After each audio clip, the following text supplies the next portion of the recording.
Hey everyone, hope all is well. Christmas has come early for yours truly this year, and I have been wanting one of these or some of the similar realistic Radio Shack tabletop radios for a while now. And someone might ask, well, you've got a Kenwood, you've got an ICOM, you've got a complete collection of Hallicrafters and Zenith Transoceanics. What do you need with a Radio Shack tabletop? Well, I'll tell you. When I was a kid, I used to get the Radio Shack catalogs and drool over these, the DX-300, the DX-302. This is the DX-200, which style-wise looks very similar to the Kenwood R600 with these rotary drums, main tuning, band spread. But anyways, I could not resist this. I was out this morning running errands and real quick stopped into the Goodwill that's near me. And what do I see there but this beautiful DX-200 with the owner's manual. I follow this one fella on YouTube who says that he'll only buy radios that have the original manual with them, that it shows that they're loved. I don't really buy that, although I do have the original manual to my SX42, and I will tell you that receiver, having originally belonged to my dad, was loved and is loved. But this little guy has the manual, but even better is the price. That's right, folks, $19.99. Today is December 12th, so this just went on to the shelf. The radio looks mint. I don't see a flaw with it. I powered it up in the store. I did not put it on a Variac, so all you Variac junkies, I'm sorry. I couldn't resist.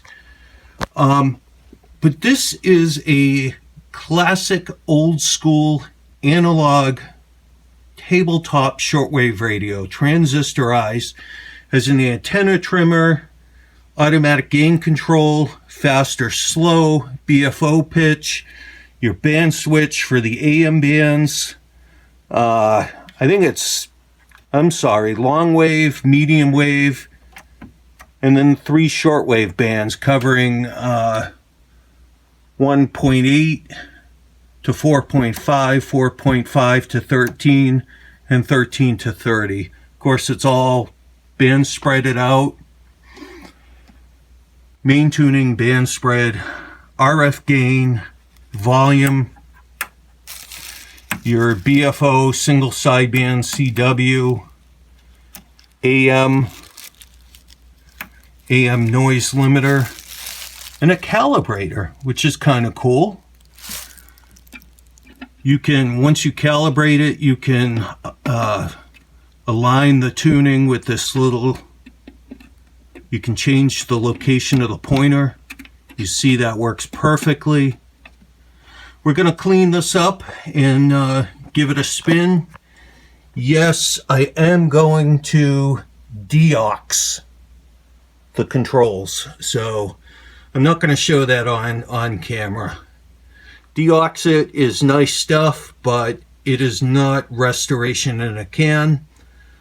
But when I powered it up, the volume control was a little scratchy. I am going to put some DX in there, and after I give the cabinet a full cleaning, I'll flip it around real quick on the back here. Got your high and low impedance antenna connections, ground and mute, and an external speaker jack. I'm going to put this in my wooden rack. I'm going to move those Bose speakers closer to my Texan, because that's really the only radio I use those on. So this is going to fit nicely in my wooden rack. And next step, I think we'll get it up there, get an antenna and a ground on, and see what she does. Maybe about 20 minutes of cleaning or so on the cabinet and deoxit and all the switches and controls. It cleaned up really nice. Looks beautiful cosmetically.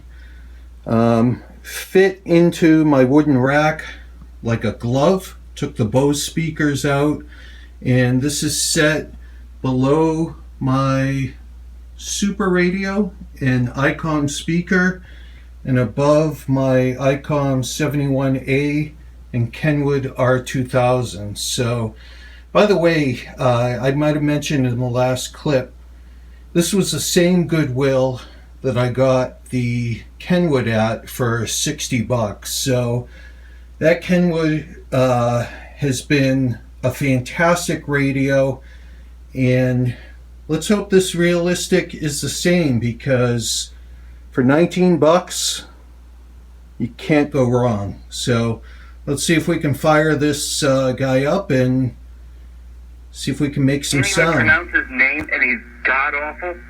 I mean, if Patriot fans are worried, go back and look at, like, the last 6 games. Look at the passer ratings and the numbers of the quarterbacks with the Steelers. Well, she works. I am going to have to open it up and really do a good cleaning on these controls. It sounds better, but there's definitely a crackle in there, and once I can get this thing opened up, I'll give it a proper spray of deox. But sounds great. I've got it on a 50-foot long wire and a proper earth ground. And this is a local station. At first it was overloading. It was overloading a lot. And then I gave it some time to more or less warm up, work the controls, work the band switch. This first band is long wave, and in North America it's pretty much useless aside from beacons, and when DX is good you can hear I guess a couple of things in Europe, but I don't know, maybe they were thinking of the international market when they designed this thing, but very little use here in the States. So right now we've got it on medium wave. We've got our RF gain. This is a really strong station near me. Shape than the Patriots. Well, they lost Brian Shazier. Then you they see lost our, replacement even all the way down, our signal is pegged. So I think we'll get up on maybe the ham bands or shortwave bands here. It's getting late morning. We'll see what we can tune in.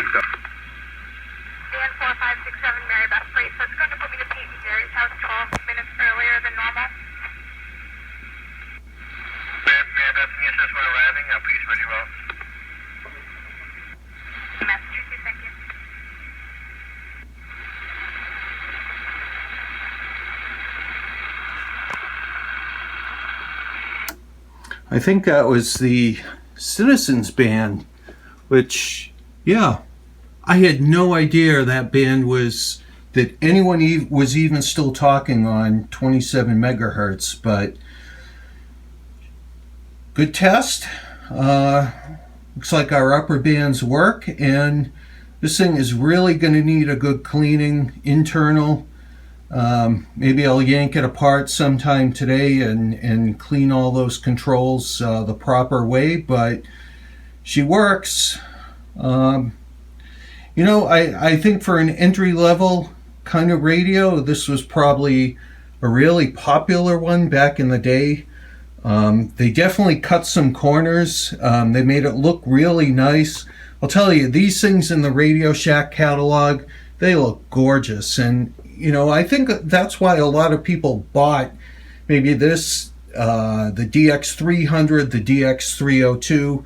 They looked really nice, but they just could not compete with the Kenwoods and the Icoms of the world. But for what it is, for 19 bucks, I'm not complaining. Hope you enjoyed this video. Happy DX, happy shortwave listening. Picked up a few new subscribers along the way, and that's always nice as we get closer to 300 subscribers now. Amazing. You guys are great. Keep the comments coming, keep your thoughts coming, and hope you enjoyed my video. Take care for now.